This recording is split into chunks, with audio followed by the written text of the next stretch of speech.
Hey, Mike. Good morning. We have been waiting with high anticipation to hear where you stand on the Mitchell Miller debacle. I could go either way here, so I can't wait to hear.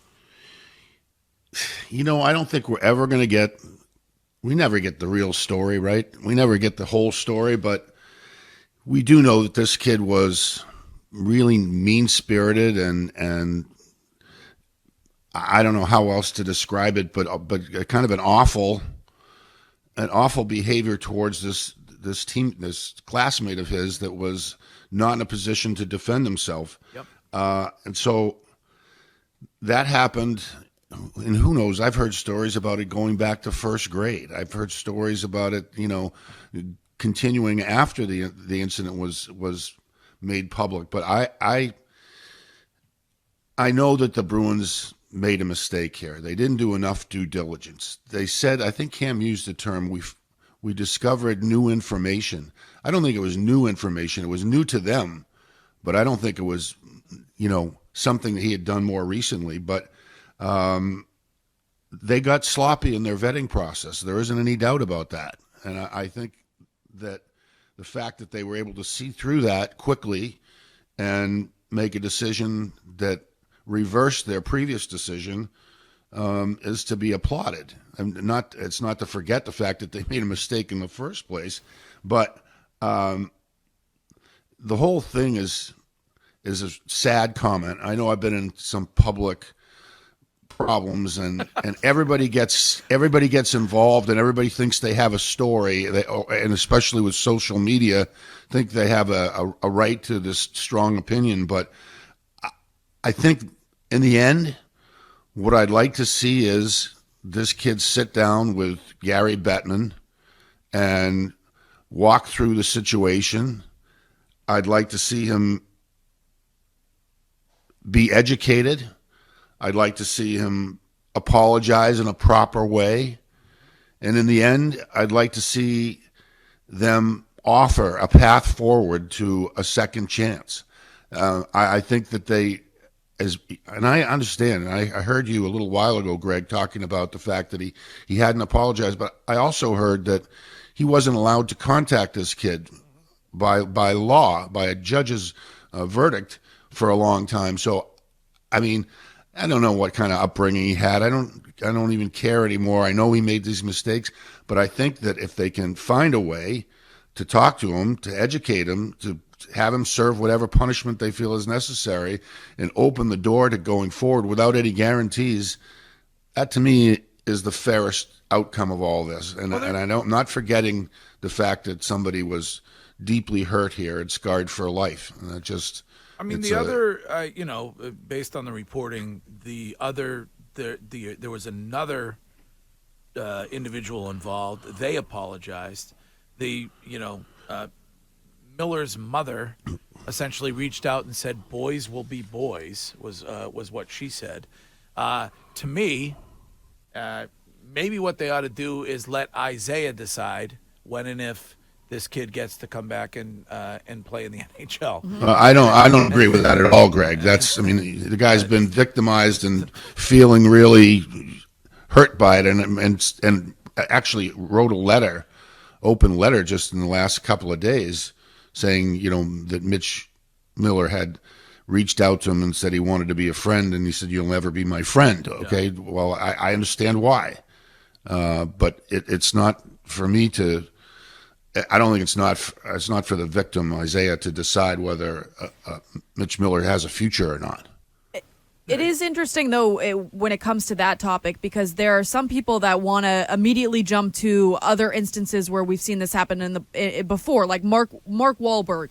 The victim of Mark Wahlberg has come forward and in his open letters have said, "I don't want this guy to have his career ruined. He made a mistake and I've moved on and I want him to have a successful career." So you've seen in the past where victims have actually gone out of their way to support that person because they've seen the change that person has made. In this case, it seems as though he hasn't seen any change. He asked for proof on what he's done to better himself after these attacks for 8 years and couldn't get any proof. He just stopped responding to him then after, pestering him with these apologies on Snapchat for so long. I don't understand how somebody could drop the ball this bad, Mike, when the reports are that they've been in talks with the guy since the summer. To me, that seems like a long vetting process, and how they couldn't know that this happened from a simple Google search. Who do you blame for that? Well, I'm not sure where I want to point fingers at this point, but I don't know if this kid Miller is very bright or not. It doesn't appear like he is, but I don't know where he's getting his direction from. Clearly, when his mother says, boys will be boys, that kind of sends up a red flag, doesn't it? Yeah. I mean, it's just, all of this comes down to the fact that it's sad, and the fact that the Bruins didn't vet him and resurfaced all of these issues for Isaiah and now the problem becomes public again, and without any resolution to it is the saddest part of it, I think.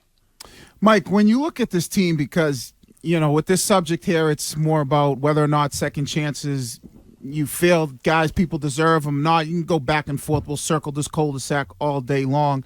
But when you look at this team and what they've been able to do production-wise, and talking about scoring goals, how impressed are you that you're seeing production like up and down? It's just no longer the perfection line.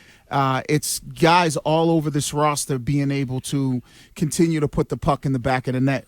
It's a great sign. I did some research on it. They're tied for the league, at least they were yesterday, with 53 goals, and that's just over 4 per game, and it's down from 5 per game from a week or two ago, and maybe that's because they're starting to pay a little bit of attention to the defensive end, but that's plenty of goal scoring.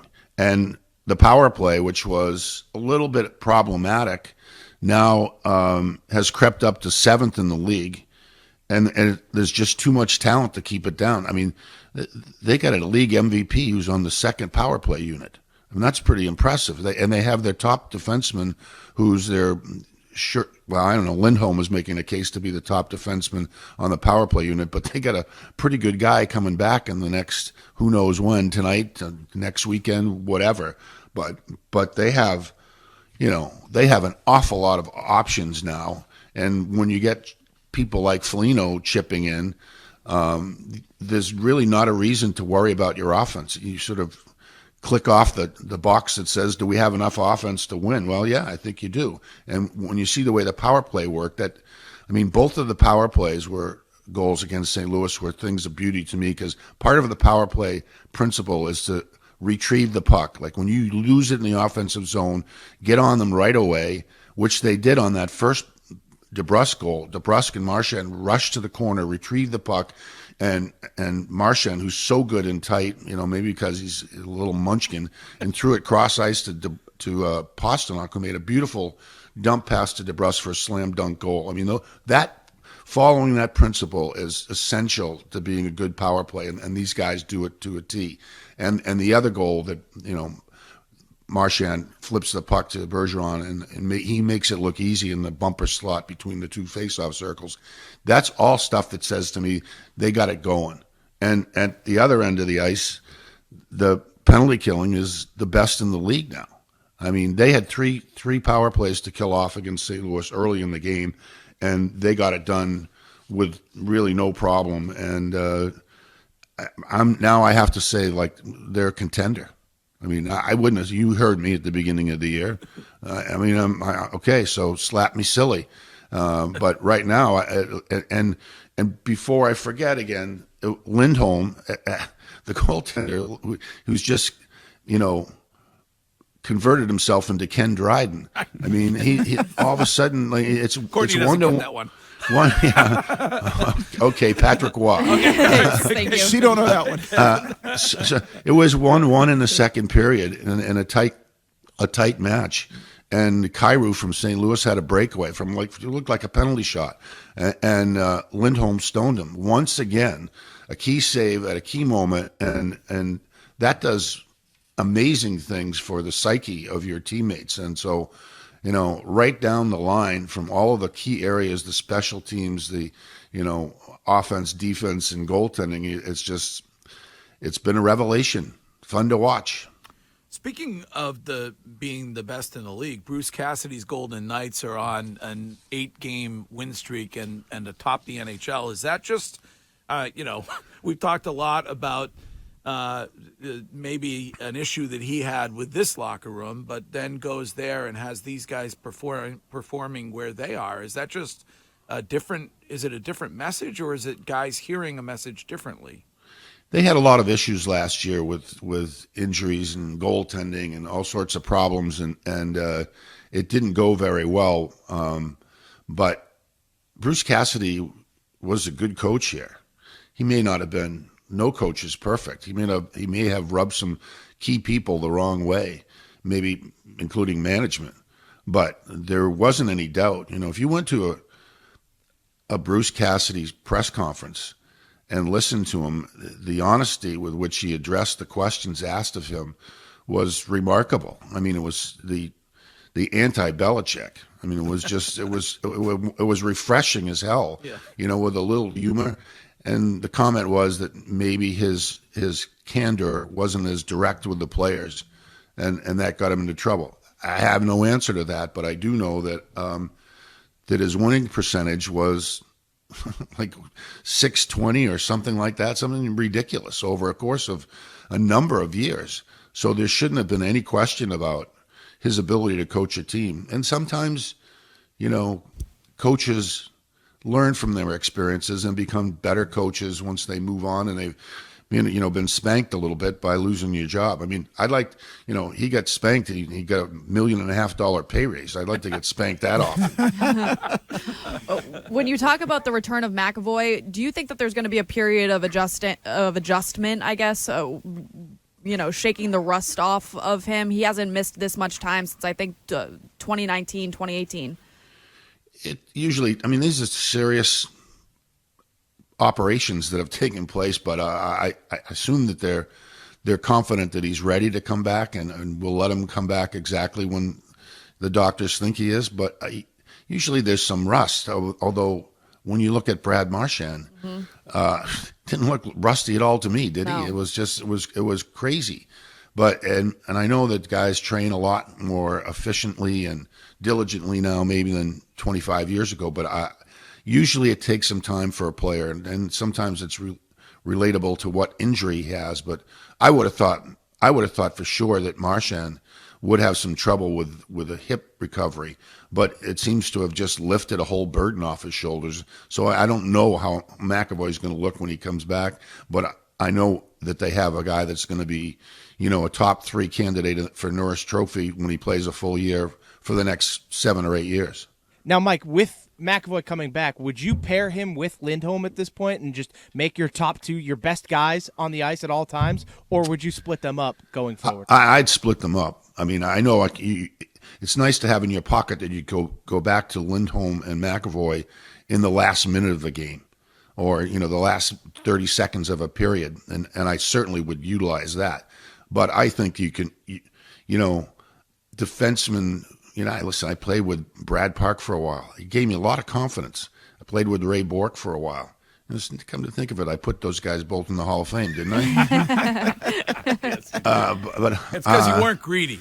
Yeah, but it shares it shares the workload and it spreads out the risk a little bit, and I think that's important. And they've got some good guys, and Forbort's out, but he'll be back, and Grzelcyk looks like he's found a rhythm, and hopefully he can stay healthy. And they've got a whole bunch of guys that they can. I think they should break them up. I think they should keep them separately, and then I think they should go back to them at critical moments. You have, when I coached, I always started Bourque, and I started my first line to start the game or to start the period. Why wouldn't you? Critical moments, like if you fall down in the first period, the first shift of the first period, and somebody scores a goal against you, it's a tone-setting thing. So put your best players on the ice at the right time, and then you can sleep at night. Mike, I know it's only 13 games in, but you talk about some of the confidence. When you look at their ability to score goals and also keep the puck out of the net. And it's similar to, like, in football, you have an offensive unit and a defensive unit, and when you know you have confidence in your offense, defensively you play better. When you know you have a goalie like the way Linus has been playing, does that now give the offense, confidence to go out there and say, well, even though we're not putting the puck in the net, we know the guy between the pipes can help us out, and vice versa? Yeah, I always get Hampus and Linus mixed up myself. Anyway, you're right. And I think I've said this, like when your goaltender is as focused and on his game as Ullmark is, like that Kyrie situation when I talked to, I don't remember who was on the ice, but somebody screwed up, but nobody cares anymore because the guy stopped the puck. So instead of reading about your name like, Grzelcyk pinched at the wrong time or Lindholm was caught up ice and Kyrou scored on the breakaway, it's just another moment in the game. And so when you have a guy that's covering your ass for these number of times, and it has been regularly through the first 13 games, this guy just looks like he's got to be in the locker room. He's a guy that they'll rally around. I mean, goaltenders can be a little goofy at times, but this guy seems to be somewhat grounded. And when you get that combination of a guy that's playing with that kind of efficiency and seems to be loosey-goosey, you got a great combination for the locker room as well as on the ice. By the way, are you coming up for the Winter Classic? Yes, I think I agreed to that with Ken and Mike. I think we should do brunch with Milbury or something like that. Well, it's sure. a perfect brunch day. Yeah, yeah. We'll get some listeners. Yeah. Have a little back and forth with That would Mike be nice. Milbury. And all right. Well, and you'll be buying the brunch, I of assume. course I will. I am. Eggs Benedict is really the only item that I enjoy when it comes to brunch. Oh, really? That is my go-to. That's BS, Greg. What do you mean? So if I put pancakes down in front of you, you'd say no? Not a pancake. Pancakes, the last thing I would eat. I would eat Curtis you- on a boat before I would eat pancakes. You a French toast guy? Let's not go there. I don't. Waffles for sure. I like waffles are number one. What? What do you mean, Pancakes ew? are way above waffles. Pancakes are horrible. They never cook them enough anyway. French They're toast is better than both of these Yeah, things. I mean, don't know Freedom what toast. There you go, Sean. it's Chicken and French it's toast. Freedom toast. I was, Eggs Benedict is to me by all means is the go-to, and you can't have brunch without it. And also, I have an issue with people. Mike, weigh in on this, please. On when it comes to home fries. Oh, thank God we're asking Mike. I was wondering. If they're not like crispy and basically black, then you shouldn't be serving them. You have to start the home fries early and let them cook forever. Agree? I don't want them done that well, but you know what I hate about the home fries when they put that red stuff. What is it they put on there? Pepper or something. Paprika? It's just like, what is that? Paprika? Yeah, like what the hell is that? Yeah. Stay away from my French I know fries my with that spices. stuff. I know, I Should thought just this was be- America. Keep that crap out. Should just be peppers and onions. That's it. Yeah. So anyway, I like them on the crispier side, but not blackened like you. Onions? You want onions? I mean, it depends. Really? Depends on if they're, yeah, I mean, I don't mind it, but I like my things separated. I feel like peppers and onions go too. with the, like that's No, the staple when I it comes just to home want- fries. I want that. Peppers. I want Home fries are home fries. They're not peppers Oh and no, onions. usually want- they Yeah. have some No. mixed in. Mike- Not Sorry. peppers. I No, want the- peppers Oh, and yeah. onions. I want Maybe the home some fries. onions, I want them well done, and I want extra hollandaise for the home fries Yeah. in addition to the eggs Benedict. Now we're Trainer talking. Dan's gonna make you run an extra mile That's today. fine. No, That's I all right. want my home fries naked. All right, right, we'll figure it out. We'll do we'll do brunch with Milbury for the Winter Classic. All right, Mike. Thank you as always, and we'll talk to you again next week. See ya.